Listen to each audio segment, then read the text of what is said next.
আপনি জানেন আপনি যে ফেসবুক অ্যাকাউন্টটা ব্যবহার করতেছেন সেই ফেসবুক অ্যাকাউন্টটা আপনাকে যে পরিমাণ সুবিধা দিচ্ছে তার চেয়ে মহাবিপদে ফেলতে পারে। সেটা কিভাবে সম্ভব জানেন?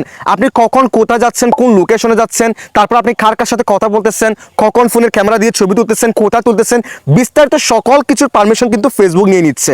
সেই ক্ষেত্রে এই ফেসবুক কোম্পানি যে কোনো সময় এগুলো সোশ্যাল মিডিয়াতে ভাইরাল করে দিয়ে আপনাকে যে কোনো সময় মহাবিপদে ফেলতে পারে। তাই এখনই এই পারমিশনগুলো অফ করে রাখুন। তো চলুন কথা আবার এই ভিডিওটা শুরু করা যাক। নিয়মিত এরকম ইম্পর্টেন্ট ভিডিও পাওয়ার জন্য ফলো করে রাখতে পারেন, যা আপনার অনেক কাজে দিবে। ফার্স্ট অফ অল আপনারা চলে যাবেন আপনাদের ফোনের সেটিংসে। এরপর একটা স্ক্রল করার পর এখান থেকে অ্যাপসের এই অপশনে ক্লিক করে দিবেন। এরপর এখান থেকে সার্চ বার যাবেন এবং সার্চ বারে গিয়ে আপনারা লিখবেন ফেসবুক। দেন এখান থেকে ফেসবুকের এই অ্যাপ্লিকেশনের উপর ক্লিক করে দিবেন। এরপর এখান থেকে অ্যাপ পারমিশন সেই অপশনে ক্লিক করে দিবেন। এরপর আপনারা এখানে দেখেন অ্যালাউড দেখাচ্ছে এবং নট অ্যালাউড দেখাচ্ছে। এখানে দেখেন অ্যালাউডতে কিন্তু আমি মাত্র দুটো অপশন অ্যালাউ করে রেখেছি, বাকিগুলো দেখেন একটু অ্যালাউ করে রাখি নাই।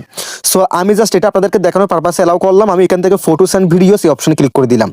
এখান থেকে ডোন্ট অ্যালাউডতে ক্লিক করে দিবেন, দেন ব্যাকে ক্লিক করে দিবেন। দেখেন এটাও কিন্তু চলে গেছে।